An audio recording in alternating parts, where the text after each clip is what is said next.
ದೇವರ ನಾಮಕ್ಕೆ ಸ್ತೋತ್ರವಾಗಲಿ. ನನ್ನ ಹೆಸರು ಗೀತಾ. ನಮ್ಮೂರು ದಾವಣಗೆರೆ ಪಕ್ಕದಲ್ಲಿ ಚಿಕ್ಕಹಳ್ಳಿ. ನಾನು ಚರ್ಚಿಗೆ ಹೋಗಿ ಸುಮಾರು ಇವಾಗ ಒಂದು 14 ವರ್ಷ ಆಯಿತು. 14 ವರ್ಷ ಯಾಕೆ ಚರ್ಚಿಗೆ ಹೋದೆ ಅಂತ ಅಂದರೆ, ನಮ್ಮ ಯಜಮಾನ್ರು ತುಂಬ ಕುಡಿತಾ ಇದ್ರು. ಮತ್ತು ಕುಡಿಯೋದಲ್ಲದೆ ತುಂಬ ಮನೆಯಲ್ಲಿ ಬಂದು ಜಗಳ ಮಾಡ್ತಾಯಿದ್ರು. ಜಗಳ ಮಾಡೋದು, ಮನೆಯಲ್ಲಿ ಯಾರಿಗೆ ನೋಡಿದ್ರು ಸಮಾಧಾನನೇ ಇಲ್ಲ. ನಮ್ಮ ಅತ್ತೆ ಮಾವ, ನಮ್ಮ ಮೈದಾದಿರು, ನನಗೆ ಯಾರಿಗೆ ನೋಡಿದ್ರು ಸಮಾಧಾನನೇ ಇಲ್ಲ. ತುಂಬ ಜಗಳ ಮಾಡೋರು. ಅವಾಗ ನಾವು ಏನು ಮಾಡೋದಪ್ಪ ಅಂತ ಹೇಳಿ ಮಾಮೂಲಿ ಎಲ್ಲೆಲ್ಲೋ ತುಂಬ ಯಾರ್ಯಾರು ಏನು ಅನ್ನಂತಾರೋ ಆ ಕಡೆ ಎಲ್ಲ ಓಡಾಡ್ದು. ಅವಾಗ ಎಲ್ಲರೂ ಹೇಳಿದ್ರು, ಯಾಕೆ ಹಂಗಾಗೋಯ್ತು, ಚೆನ್ನಾಗೇ ಇದ್ರಲ್ಲ, ಯಾಕೆ ಹಂಗಾಗೋಯ್ತು ಅಂತ ಎಲ್ಲರೂ ಕೇಳೋರು. ಅವಾಗ ನಾನು ಒಂದಿನ ಏನು ಮಾಡಿದೆ, ಚರ್ಚಲ್ಲಿ ಪ್ರಾರ್ಥನೆ ಇತ್ತು, 3 ದಿನ ಉಪವಾಸ ಪ್ರೇಯರು. ಆ ಉಪವಾಸ ಪ್ರಾರ್ಥನೆಯಲ್ಲಿ ನಾನು ದೇವರಲ್ಲಿ ಪ್ರಾರ್ಥನೆಗೆ ಹೋಗೋಕ್ಕಿಂತ ಮುಂಚೆನೆ ನಾನು ದೇವರಲ್ಲಿ ಪ್ರಾರ್ಥನೆ ಮಾಡಿಕೊಂಡೆ. ದೇವರೇ, ಈ 3 ದಿನ ಉಪವಾಸ ಪ್ರಾರ್ಥನೆಯಲ್ಲಿ ನೀನು ಹೆಂಗಾದ್ರೂ ಸ್ವಲ್ಪ ಸೇವಕರ ಜೊತೆ ಆದ್ರೂ ನೀನು ಮಾತಾಡು, ಇಲ್ಲ ನನ್ನ ಜೊತೆ ಆದ್ರೂ ನೀನು ಮಾತಾಡಪ್ಪ, ನೀನು ಮಾತಾಡುವಂಥ ದೇವರಲ್ವಾ ಅಂತ ಹೇಳಿ ನಾನು ಪ್ರಾರ್ಥನೆ ಮಾಡಿಕೊಂಡು ನಾನು 3 ದಿನ ಉಪವಾಸ ಪ್ರಾರ್ಥನೆಗೆ ಹೋಗಿ 3 ದಿನ ಉಪವಾಸ ಪ್ರಾರ್ಥನೆ ಮಾಡಿದೆ. ನಾನು ಉಪವಾಸ ಹಾಕಿ ನಮ್ಮ ಯಜಮಾನ್ರಿಗೋಸ್ಕರನೇ ಅವ್ರು ಹೆಂಗಾದ್ರೂ ಕುಡಿಯೋದು ಬಿಟ್ಟು ದೇವರೇ ನಿನ್ನ ಕಡೆಗೆ ಬರ್ಬೇಕಪ್ಪ ಅಂತ ಹೇಳಿ, ಅವಾಗ ಅವರು ನಾನು 3 ದಿನ ಉಪವಾಸ ಪ್ರಾರ್ಥನೆಯಲ್ಲಿ ಪ್ರೇಯರ್ ಮಾಡುವಾಗ ದೇವ್ರು ನನ್ನ ಜೊತೆನೆ ಮಾತಾಡಿದ್ರು. ನೀನು ಬೆಂಗಳೂರಿಗೆ ಹೋಗು ಅಂತ ಹೇಳಿದ್ರು. ಅವಾಗ ನಾನು ಏನು ಮಾಡಿದೆ, ನಮ್ಮ ಯಜಮಾನ್ರಿಗೆ ಹೇಳಿದೆ, ದೇವ್ರು ಹೇಳ್ತವ್ರೆ ಬೆಂಗಳೂರಿಗೆ ಹೋಗ್ಬೇಕಂತೆ ಅಂತ. ಆದರೆ ನಮಗೆ ಆ ಸ್ಥಳ ಯಾವ ಸ್ಥಳ ಅಂತ ನಮಗೆ ಹೇಳದೇ ಇರೋದ್ರಿಂದ ನಾವು ಬೇರೆ ಕಡೆ ಕೆಲ್ಸಕ್ಕೆ ಬಂದಿರುವಾಗ ಅಲ್ಲಿ ನಾವು ಸ್ವಲ್ಪ ದಿನ ಇದ್ಮೇಲೆ ಅಲ್ಲಿ ಕೆಲಸ ಎಲ್ಲ ಖಾಲಿ ಆಯಿತು. ಆಮೇಲೆ ನಾವು ಹೆಜ್ಜಾಲದಲ್ಲಿ ನಮ್ಮ ಭಾವ ಇದ್ರು, ನಮ್ಮ ಭಾವಗೆ ಫೋನ್ ಮಾಡಿದೆ, ಭಾವ ಅಲ್ಲಿ ಕೆಲಸ ಇಲ್ಲ, ನಾವು ಊರಿಗೆ ಹೋಗ್ಬೇಕಂದ್ರೆ ತುಂಬ ಸಾಲ ಐತೆ, ನಾವು ಹೆಂಗೂ ಊರಿಗೆ ಹೋಗೋದು, 1 ರೂಪಾಯಿ ಸಾಲ ತೀರ್ಸಿಲ್ಲ ಅಂತ ಹೇಳುವಾಗ ಅವ್ರು ಸರಿ ಅಮ್ಮ ಹೆಜ್ಜಾಲಕ್ಕೆ ಬನ್ರಿ, ಎಲ್ಲಾದ್ರೂ ಕೆಲಸ ನೋಡೋಣ, ದೇವ್ರು ಎಲ್ಲಾದ್ರೂ ಕೆಲಸ ಕೊಡ್ತಾರೆ ಅಂತ. ನಮ್ಮ ಭಾವ ರಕ್ಷಣೆ ಹೊಂದಿಲ್ಲ, ಆದರೂ ಅವ್ರ ಮನೆಯಲ್ಲಿ 15 ದಿನ ಇದ್ದು, 15 ದಿನ ಇರುವಾಗ ಇಲ್ಲಿ ಬಂದು 15 ದಿನ ಆದರೂ ನಮಗೆ ಎಲ್ಲೂ ಕೆಲಸನೂ ಸಿಕ್ಲಿಲ್ಲ, ಚರ್ಚು ಸಿಕ್ಲಿಲ್ಲ. ತುಂಬ ಕಣ್ಣೀರಿಂದ ನಾನು ಪ್ರಾರ್ಥನೆ ಮಾಡ್ತಾ ಇದ್ದೆ, ದೇವ್ರು ನನ್ನ ಕೈ ಬಿಟ್ಬಿಟ್ರ, ಯಾಕಪ್ಪ ಹಾಗೆಲ್ಲ ಆಗೋಯ್ತು, ಅಷ್ಟು ಸಾಲ, ಯಜಮಾನ್ರು ನೋಡಿದ್ರೆ ಅಷ್ಟು ಕುಡಿತಾರೆ, ಏನು ಮಾಡೋದು ಅಂತ ನಾನು ತುಂಬ ಕಣ್ಣೀರಿಂದ ಪ್ರಾರ್ಥನೆ ಮಾಡ್ತಾ ಇದ್ದೆ. ಆಮೇಲೆ ಹೆಜ್ಜಾಲದಲ್ಲಿ ಇರುವಾಗ ನಮಗೆ ಎಲ್ಲಿ ಕೆಲಸನೂ ಸಿಗ್ಲಿಲ್ಲ. ಆಮೇಲೆ ಏನು ಮಾಡ್ಬೇಕಂತ ಗೊತ್ತಿಲ್ಲ. ಆಮೇಲೆ ನಮ್ಮ ಭಾವರು ಊರಿಗೆ ಹೋಗಿದ್ರು, ನಾನು ಒಬ್ಬಳೇ ಮನೆಯಲ್ಲಿದ್ದೆ. ಅವತ್ತೊಂದಿನ ನಾನು ಸಾಯಂಕಾಲದಲ್ಲಿ ಪ್ರಾರ್ಥನೆ ಮತ್ತೆ ಮನೆಯಲ್ಲೇ ಕೂತ್ಕೊಂಡು ತುಂಬ ಕಣ್ಣೀರಿಂದ ಪ್ರೇಯರ್ ಮಾಡಿದೆ. ದೇವ್ರೆ, ನೀನು ನಮಗೆ ಇಲ್ಲಿ ಕರ್ಕೊಬಂದಿದೆಯಲ್ಲಪ್ಪ, ನೀನೇ ನಮಗೆ ಹೇಗಾದರೂ ಒಂದು ದಾರಿ ತೋರಿಸ್ಬೇಕು, ಈ ಸಾಲದಿಂದ ಹೊರಬರೋಕ್ಕೆ ನೀನು ಸಹಾಯ ಮಾಡು ಅಂತ ಹೇಳಿ ನಾನು ಪ್ರಾರ್ಥನೆ ಮಾಡುವಾಗ ದೇವರು ಒಂದೇ ಒಂದು ಮಾತಾಡಿದ್ರು, ನೀನು ಇಲ್ಲೇ ಇರು ಎಂಬುದಾಗಿ. ಆವಾಗ ನಾವು ದೇವ್ರು ಹೇಳಿದ ಮೇಲೆ ನಾವು ಇಲ್ಲೇ ಇದ್ದೋ. ದೇವರು ಇಲ್ಲೇ ಇರು ಅಂತ ಅಂದಮೇಲೆ ನಾವು ಇಲ್ಲೇ ಇದ್ಮೇಲೆ ನಮಗೆ ಸ್ವಲ್ಪ ದಿನದ ಮೇಲೆ ನಾವು ನಮಗೆ ಚರ್ಚಿನೂ ಸಿಕ್ಕಿರಲಿಲ್ಲ. ನಾವು ಇಲ್ಲಿ ಬಂದು ಒಂದು 3 ತಿಂಗಳ ಮೇಲೆ ನಮಗೆ ಚರ್ಚ್ ಸಿಕ್ತು. ಆಮೇಲೆ ನಾವು ಈ ಚರ್ಚಿಗೆ ಬಂದಮೇಲೆ ನಮ್ಮ ಯಜಮಾನ್ರು ಇನ್ನೂ ಕುಡಿತಾನೆ ಇದ್ರು, ಚರ್ಚಿಗೆ ಬರ್ತಾ ಇದ್ರು ಊರಲ್ಲಿ, ಆದರೂ ಕುಡಿತಾನೆ ಆದ್ರು. ಆದರೆ ಇವು ಚರ್ಚಿಗೆ ಬಂದು ಒಂದು 3 ವಾರದಲ್ಲೇ ನಮ್ಮ ಯಜಮಾನ್ರು ಕುಡಿಯೋದೆಲ್ಲ ಬಿಟ್ಟು ಅವರು ದೇವ್ರ ಕಡೆ ತಿರುಗಿಕೊಂಡು ನಾವು ಕುಟುಂಬವಾಗಿ ಚೆನ್ನಾಗಿದ್ದ ರಕ್ಷಣೆ ಹೊಂದಿದ್ವು. ಆಮೇಲೆ ಏನಾಯ್ತಂದ್ರೆ ಇನ್ನೂ ತುಂಬ ಸಾಲ ಇತ್ತು. ನಮ್ಮ ಯಜಮಾನ್ರು ತುಂಬ ಎಲ್ಲೂ ಕೆಲಸ ಸಿಕ್ಕಿಲ್ಲ, ಎಲ್ಲೋ ಒಂದು ಕಡೆ ಸೆಕ್ಯೂರಿಟಿ ಕೆಲಸ ಸಿಕ್ತು. ಆ ಕೆಲಸಕ್ಕೆ ಹೋಗ್ತಾ ಇದ್ರು. ಆವಾಗ ಒಂದಿನ ಅಣ್ಣ ಮಂಗಳಮ್ಮರ ಮನೆಗೆ ಬಂದಿದ್ರು. ಆವಾಗ ನಮ್ಮ ಮನೆಗೆ ಕರೆದಿ ಪ್ರೇಯರ್ ಮಾಡಿಸಿದ್ರು. ಆವಾಗ ಅಣ್ಣ ಹೇಳಿದ್ರು, ಅಮ್ಮ ದೇವ್ರು ನಿಮಗೆ ಎಲ್ಲ ಸಹಾಯ ಮಾಡ್ತಾರೆ, ನೀವು ಕುಟುಂಬವಾಗಿ ನೀವು ಪ್ರೇಯರ್ ಮಾಡ್ರಿ ಅಂತ ಹೇಳಿದ್ರು. ಮತ್ತೆ ನೀವು ತಪ್ಪದೆ ಚರ್ಚಿಗೆ ಬನ್ರಿ ಭಾನುವಾರ ಅಂತ ಹೇಳಿದ್ರು. ಮತ್ತೆ ಇನ್ನೂ ಒಂದು ಏನಂದ್ರೆ, ನೀವು ಯಾವ ದಶಮ ಭಾಗ ತಪ್ಸದೆ ಕೊಡ್ಬೇಕಂತ 3 ಮಾತು ನಮಗೆ ಅಣ್ಣ ಹೇಳಿ ಬಂದಿದ್ರು. ಅವಾಗ ನಾವು ಅಣ್ಣ ಹೇಳ್ದಂತೆ ನಾವು ಯಾವಾಗ್ಲೂ ಕುಟುಂಬ ಪ್ರೇಯರ್ ಮನೆಯಲ್ಲಿ ತಪ್ಸಲೇ ಇಲ್ಲ. ಮತ್ತೆ ದಶಮ ಭಾಗ ಎಲ್ಲ ಕೊಡ್ತಾ ಇದ್ದೋ. ಮತ್ತೆ 1 ವಾರನೂ ಮಿಸ್ ಆಗದೆ ನಾವು ಚರ್ಚಿಗೆ ಬರ್ತಾ ಇದ್ದೋ. ಈ ಅಣ್ಣ ಹೇಳಿದ 3 ಮಾತಿನ ಪ್ರಕಾರವಾಗಿ ನಾವು ನಡ್ಕೊಂಡ ಮೇಲೆ ದೇವ್ರು ನಿಜವಾಗ್ಲೂ ನಮ್ಮ ಜೀವಿತದಲ್ಲಿ ಏನ್ ಮಾಡಿದಂದ್ರೆ, ಎಲ್ಲ ಸಾಲದಿಂದ ನಮ್ಮನ್ನು ಬಿಡುಗಡೆ ಕೊಟ್ರು. ಮತ್ತೆ ನಮಗೆ ಎಷ್ಟೋ ಕಷ್ಟವಾಗಿತ್ತು. ನಾವು ಇಲ್ಲಿ ಬರುವಾಗ ನಮ್ಗೆ ಎಷ್ಟು ಚಿಕ್ಕ ಮನೆ ಅಂದ್ರೆ, ನಾವು ಬರುವಾಗ 2 ಬ್ಯಾಗ್ ಎತ್ಕೊಂಡು ಬಂದಿದ್ದೆ ಊರಿಂದ. ನಮ್ಮಲ್ಲಿ ಏನಿರ್ಲಿಲ್ಲ, ಚಿಕ್ಕದ ಮನೆ. ಆ ಮನೆಯಲ್ಲಿ 2 ಬ್ಯಾಗು, ಬರುವಾಗ 1-2 ತಟ್ಟೆ ಲೋಟ ತಗೊಬಂದಿದ್ದು ಅಷ್ಟೇ.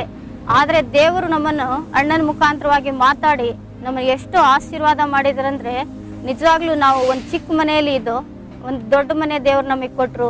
ನಮ್ಮ ಮನೆ ಸಭೆಗೆಲ್ಲ ಬಿವ್ಳಾಕರೆಲ್ಲ ಬರುವಾಗ ಬಿವ್ಳಾಕ ಹೇಳೋದು, ಅಮ್ಮ ದೇವ್ರು ಒಳ್ಳೆ ಮನೆ ಕೊಡ್ತಾರೆ ಅಂತ ಹೇಳುವಾಗ ನಾನು ಮನಸ್ಸಲ್ಲಿ ಅಂದ್ಕೊಂಡಿದ್ದೆ, ದೇವ್ರು ಏನೋ ಕೊಡ್ತಾರೆ, ಆದರೆ ಅದ್ರ ಬಾಡಿಗೆ ಕಟ್ಟಕ್ಕೆ ನಮಗೆ ಆಗ್ಬೇಕಲ್ಲ ಅಂತ ನಾವು ಮನಸ್ಸಲ್ಲಿ ಅಂದ್ಕೊಂಡಿದ್ದೆ. ಆದರೆ ಅದು ನಮಗೆ ಅಸಾಧ್ಯವಾಗಿ ಹೋಯಿತು. ಆದರೆ ದೇವರು ನಮಗೆ ನಿಜವಾಗ್ಲೂ ಈ ಊರಲ್ಲೇ ನಮ್ಮನ್ನು ಇಲ್ಲೇ ಇರು ಅಂತ ಹೇಳಿ ಮಾತಾಡಿ ದೇವರು ನಮಗೆ ಒಂದು ಸೈಟ್ ಕೊಟ್ಟು ಸ್ವಂತ ಮನೆ ಕೊಟ್ಟಿದ್ದಾರೆ. ದೇವ್ರ ನಾಮಕ್ಕೆ ಸ್ತೋತ್ರವಾಗಲಿ. ಅಷ್ಟು ಮಾತ್ರ ಅಲ್ಲದೆ ನಮಗೆ ಎಲ್ಲ ಸಾಲದಿಂದ ಬಿಡುಗಡೆ ಕೊಟ್ಟರು. ನಮಗೆ ಅಷ್ಟು ಮಾತ್ರ ಅಲ್ಲದೆ ನಾವು ಬರೆಗೈಯಿಂದ ಬಂದಿದ್ದೋ ಅಂದರೆ ನಮ್ಮ ಮನೆಯಲ್ಲಿ ಅಂತ ಸಾಮಾನು ಇಲ್ಲ ಅಂತ ನಾವು ಹೇಳೋಕ್ಕಾಗಲ್ಲ. ಅಷ್ಟು ಎಲ್ಲ ದೇವ್ರು ನಮಗೆ ಕೊಟ್ಟಿದ್ದಾರೆ. ಒಂದಿನ ನಾನು ಮನೆಯಲ್ಲಿ ಕುಟುಂಬ ಪ್ರಾರ್ಥನೆ ನಡೆಯುವಾಗ ನಾನು ಒಂದಿನ 10 ಗಂಟೆವರೆಗೂ ಬಟ್ಟೆ ಒಗಿತಾ ಇದ್ದೆ. ಆವಾಗ ನಾನು ಅಂದ್ಕೊಂಡೆ 10 ಗಂಟೆ ಮನೆಯಲ್ಲಿ ಕುಟುಂಬ ಪ್ರೇಯರ್ ಮಾಡ್ತಾ ಇದ್ರು ಮಕ್ಕಳೆಲ್ಲ. ಆವಾಗ ನಾನು ಅಂದ್ಕೊಂಡೆ ಪ್ರಾರ್ಥನೆ ಮಾಡೋಣ, ಊಟ ಮಾಡೋಣ ಅಂತ ಯೋಚನೆ ಮಾಡಿದೆ. ಆವಾಗ ಯೋಚನೆ ಮಾಡುವಾಗ ಅಯ್ಯೋ ಪ್ರೇಯರ್ ಮುಗಿಸ್ಬಿಡ್ತಾರಲ್ವಾ, ಊಟ ಆಮೇಲೆ ಮಾಡ್ಕೋಬೋದು ಅಂತ ಹೇಳಿ ನಾನು ಆ ಕುಟುಂಬ ಪ್ರೇಯರಲ್ಲಿ ಕೂತ್ಕೊಂಡೆ.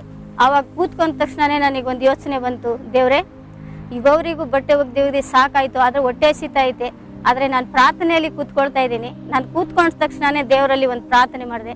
ದೇವ್ರೆ ನನ್ನಿಂದ ಅಂತ ಆಗಲ್ಲ, ನೀನು ಸಹಾಯ ಮಾಡು, ನನಗೊಂದು ವಾಷಿಂಗ್ ಮಿಷಿನ್ ಕೊಡಿಸ್ಬಿಡಪ್ಪ ಅಂತ ಹೇಳಿ ನಾನು ಪ್ರಾರ್ಥನೆ ಮಾಡಿದೆ. ಪ್ರಾರ್ಥನೆ ಅಷ್ಟೇ ಮಾಡಿ ನಾನು ಬಿಟ್ಟೆ ಅದನ್ನಷ್ಟೇ ಅವತ್ತು ಪ್ರಾರ್ಥನೆ ಮಾಡಿದೆ. ಅದನ್ನು ಬಿಟ್ಟು ದೇವರು 3 ವರ್ಷದ ಮೇಲೆ ನಮ್ಮ ಯಜಮಾನ್ರು ಮಿಷಿನ್ ತರ್ತೀನಿ ಅಂತ ಹೇಳಿದ್ರು ನಾನು ಬೇಡ ಅಂದೆ. ಯಾಕಂದರೆ ನಾನು ಅವತ್ತು ಮಾಡಿದಂಥ ಪ್ರಾರ್ಥನೆ ಮರ್ತು ಹೋಗಿದ್ದೆ. ಆದರೆ ನಾನು ಬೇಡ ಅಂತ ಅಂದ್ರು ನಮ್ಮ ಯಜಮಾನ್ರು ಅದನ್ನು ಮಿಷಿನ್ ಕೊಟ್ಟರು. ಯಾಕಂದರೆ ಅವಾಗ ನಾನು ಜ್ಞಾಪನ ಮಾಡಿಕೊಂಡೆ, ನಿಜವಾಗ್ಲೂ ನಾವು ಒಂದಿನ ಪ್ರಾರ್ಥನೆ ಮಾಡಿದೆ, ಆದರೆ ದೇವರು ನಾನು ಬೇಡ ಅಂದರೂ ದೇವ್ರು ನನಗೆ ಕೊಟ್ಟಿದ್ದಾರಲ್ಲ ಅಂತ ಹೇಳಿ ದೇವ್ರ ನಾಮಕ್ಕೆ ಸ್ತೋತ್ರವಾಗಲಿ. ಮತ್ತು ನಮ್ಮ ಯಜಮಾನ್ರು ಒಂದಿನ ಹಾಗೆ ಸೆಕ್ಯೂರಿಟಿ ಕೆಲಸಕ್ಕೆ ಹೋಗುವಾಗ ತುಂಬ ಬಿಸಿಲಿಂದ ಅವರು ಬಿಸಿಲು ಟೈಮಿಗೆ ಮನೆಗೆ ಬರ್ತಾಯಿದ್ರು. ಆವಾಗ ಅವರಂದ್ರಂತೆ, ದೇವ್ರೆ ಈ ಬಿಸಿಲಲ್ಲಿ ಮನೆಯಲ್ಲಿ ಫ್ರಿಜ್ ಇದ್ದಿದ್ರೆ ಹೋಗಿ ಕೋಲ್ಡ್ ನೀರಾದರೂ ಸ್ವಲ್ಪ ಕುಡಿಬೋದಿತ್ತಲ್ಲ ಅಂತ ಅನ್ಕೊಬಂದ್ರಂತೆ. ಅವ್ರು ಹಂಗೆ ಅನ್ಕೊಬಂದ್ಮೇಲೆ ನಾವು ಒಂದು ಚೀಟಿ ಹಾಕಿದ್ದು, ಆ ಚೀಟಿ ಅವತ್ತೇ ಆಯಿತು. ಹೋಗಿ ನಾವು ಅವತ್ತೇ ಫ್ರಿಜ್ ತಂದು. ನಿಜವಾಗ್ಲೂ ದೇವರಿಂದಾನೇ ನಮ್ಮ ಮನೆಯಲ್ಲಿ ಇರುವಂಥ ಒಂದೊಂದು ವಸ್ತು ಅದೆಲ್ಲ ದೇವರಿಂದಾನೇ ನಮಗೆ ಬಂದೈತೆ. ನಿಜವಾಗ್ಲೂ ದೇವ್ರ ನಾಮಕ್ಕೆ ಸ್ತೋತ್ರವಾಗಲಿ. ದೇವ್ರು ನಮಗೆ ಏನೆಲ್ಲ ಬೇಕೋ ಎಲ್ಲ ಕೊಟ್ಟು ನಮ್ಮನ್ನು ಹೇರಾಳವಾಗಿ ಆಶೀರ್ವಾದ ಮಾಡಿದ್ದಾರೆ. ನಾವು ಇಲ್ಲಿ ಬಂದಾಗ ಹೆಂಗಿದು ಅಂದರೆ, ನನ್ನ ಮಗಳು ಸ್ಕೂಲಿಗೆ ಹೋಗುವಾಗ ಯೂನಿಫಾರ್ಮ್ ಬಟ್ಟೆ ಹೊಲಿಸ್ಬೇಕಂತ ನಮ್ಮ ಹತ್ರ 1000 ರೂಪಾಯಿ ಕೂಡ ಇರಲಿಲ್ಲ. ಆವಾಗ ನಾವು ಕೆಲಸನೂ ಇರಲಿಲ್ಲ. ಆವಾಗ ತುಂಬ ನಾವು ಪ್ರಾರ್ಥನೆ ಮಾಡ್ತಾ ಇದ್ದೋ. ಆದರೆ ನನಗೂ ಕೆಲಸ ಇರಲಿಲ್ಲ, ನಮ್ಮ ಯಜಮಾನ್ರಿಗೂ ಕೆಲಸ ಇರಲಿಲ್ಲ. ಆವಾಗ ಏನಾಯ್ತಂದ್ರೆ, ನಾವು ಒಂದಿನ ಪ್ರಾರ್ಥನೆ ಮಾಡಿದ, ದೇವರೇ ಇದಕ್ಕೆ ನೀನೇ ಸಹಾಯ ಮಾಡಬೇಕಪ್ಪ, ಸ್ಕೂಲ್ ಬಟ್ಟೆ ಮಗಳಿಗೆ ಬೇಕು, ಏನು ಮಾಡೋದಂತ. ನಾವು ಯಾರ ಹತ್ರನೂ ದುಡ್ಡು ಕೇಳಲಿಲ್ಲ. ನಮ್ಮ ಅಕೌಂಟಲ್ಲಿ 1 ರೂಪಾಯಿ ದುಡ್ಡು ಇರಲಿಲ್ಲ. ಹೆಂಗೆ ಬಂತಂತ ನಮಗೆ ಗೊತ್ತಿಲ್ಲ. 1400 ರೂಪಾಯಿ ದುಡ್ಡು ಬಂತು. ಆವಾಗ ತಗೊಂಡು ಹೋಗಿ ಮಂಗಳಮ್ಮ ಅಲ್ಲೇ ಇದ್ರು ನಮ್ಮ ಮನೆ ಪಕ್ಕದಲ್ಲಿ. ತೋರಿಸಿದಾಗ ಇದು ದುಡ್ಡು ಎಷ್ಟಮ್ಮ ಅಂತ ತೋರಿಸುವಾಗ ಅವ್ರು ಹೇಳಿದ್ರು 1400 ರೂಪಾಯಿ ಅಂತ. ಆವತ್ತು ದುಡ್ಡು ಎತ್ಕೊಂಡು ಹೋಗಿ ಮಗಳಿಗೆ ಯೂನಿಫಾರ್ಮ್ ಬಟ್ಟೆ ಎತ್ಕೊಬಂದು. ನಿಜವಾಗ್ಲೂ ಇದು ನಮಗೆ ದೇವರೇ ಒಂದೊಂದು ಏನೇನು ಬೇಕಿತ್ತೋ ಅದೆಲ್ಲ ದೇವ್ರು ನಮಗೆ ಕೊಟ್ಟು, ನಿಜವಾಗ್ಲೂ ಇವತ್ತು ನಮಗೆ ಯಾವುದು ಕೊರತೆ ಇಲ್ಲದ ಹಾಗೆ ದೇವರು ನಮ್ಮನ್ನು ಆಶೀರ್ವಾದವಾಗಿ ಇಟ್ಟಿದ್ದಾರೆ. ಅಷ್ಟು ಮಾತ್ರ ಅಲ್ಲದೆ ದೇವರು ನಮ್ಮ ಜೀವಿತದಲ್ಲಿ ಒಂದೊಂದು ಅದ್ಭುತಗಳನ್ನು ಮಾಡಿ, ನಾವು ಮಾಡುವಂಥ ಎಲ್ಲ ಪ್ರಾರ್ಥನೆಯನ್ನು ಕೇಳಿ ದೇವರು ಒಂದೊಂದು ದಿನ ನಮಗೇನು ಮಾಡಿದ್ದಾರೆ, ಯಾವ್ದ್ಯಾವ್ದನ್ನು ಬೇಕು, ನಾವು ಎಲ್ಲೆಲ್ಲಿ ಹೋಗಬೇಕು ಎಲ್ಲೆಲ್ಲಿ ಹೋಗಬಾರ್ದು ಅದನ್ನೆಲ್ಲ ದೇವ್ರು ನಮ್ಮನ್ನು ಒಂದು ಕನಸಿನ ಮುಖಾಂತರವಾಗೋ, ಒಂದು ಸೇವಕರ ಮುಖಾಂತರವಾಗೋ, ಸಭೆಯಲ್ಲೋ ಎಲ್ಲೋ ಒಂದು ಕಡೆ ಮಾತಾಡಿ ನಮ್ಮನ್ನು ಏನು ಮಾಡಿದ್ದಾರೆ, ಆಶೀರ್ವಾದ ಮಾಡಿದ್ದಾರೆ. ಮತ್ತು ನಾವು ಯಾವುದು ನಮಗೆ ಇವತ್ತು ಯಾವ ಕೊರತೆ ಇಲ್ದಂಗೆ ದೇವ್ರು ನಮ್ಮನ್ನು ಚೆನ್ನಾಗಿಟ್ಟಿದ್ದಾರೆ. ಮತ್ತು ಒಂದಿನ ನಾವು ಏನು ಮಾಡಿದೋ, ಪೂರ್ಣಿಮಾ ನಮ್ಮ ಮನೇಲಿ ಒಂದು ಫಂಕ್ಷನ್ ಇತ್ತು. ಆವಾಗ ನಾನು ಪೂರ್ಣಿಮಾ ಅಂದ್ಲು, ಅಮ್ಮ ನನಗೆ ಒಂದು ಒಳ್ಳೆ ಡ್ರೆಸ್ ಬೇಕು, ಒಂದು ಸೀರೆನೂ ಒಂದು ಡ್ರೆಸ್ ತಗೋಬಾ ಅಂತಂತು. ಅವಾಗ ನಾನಂದೆ, ಡ್ರೆಸ್ ತರಕ್ಕೆ ದುಡ್ಡಿಲ್ಲಮ್ಮ, ಸೀರೆ ಒಂದು ತಂದು ಕೊಡ್ತೀನಿ ಅಂತ. ಆದರೆ ಅವಳು ಪ್ರಾರ್ಥನೆ ಮಾಡಿದ್ಲಂತೆ. ನಾನು ಹೋದ ತಕ್ಷಣನೇ ಆ ಡ್ರೆಸ್ ಎತ್ಕೊಂಡೆ. ಆದರೆ ನನ್ನ ಹತ್ರ ಆ ಸೀರೆಗೆ ಮಾತ್ರ ದುಡ್ಡಿತ್ತು. ಆದರೆ ಅವಳು ಆ ಡ್ರೆಸ್ ನಾನು ತಗೊಬಂದ್ಬಿಟ್ಟೆ. ಅದು ಹೆಂಗೆ ತಗೊಂಡೆ ಅಂತ ನನಗೆ ಗೊತ್ತಿಲ್ಲ. ಆದರೆ ನಾನು ತಗೊಬಂದೆ. ಅದನ್ನು ತಗೊಬರುವಾಗ ಅವಳು ತುಂಬ ಖುಷಿ ಪಟ್ಲು. ಅಮ್ಮ ಈ ಡ್ರೆಸ್ಸೇ ಹೊಸದಾಗಿ ಬಿಟ್ಟಿದ್ದಾರೆ, ಆದರೆ ಎಲ್ಲ ಹಾಕೋಬತ್ತಾ ಇದ್ರು. ನನಗೆ ತುಂಬ ಬೇಜಾರಾಗ್ತಿತ್ತು.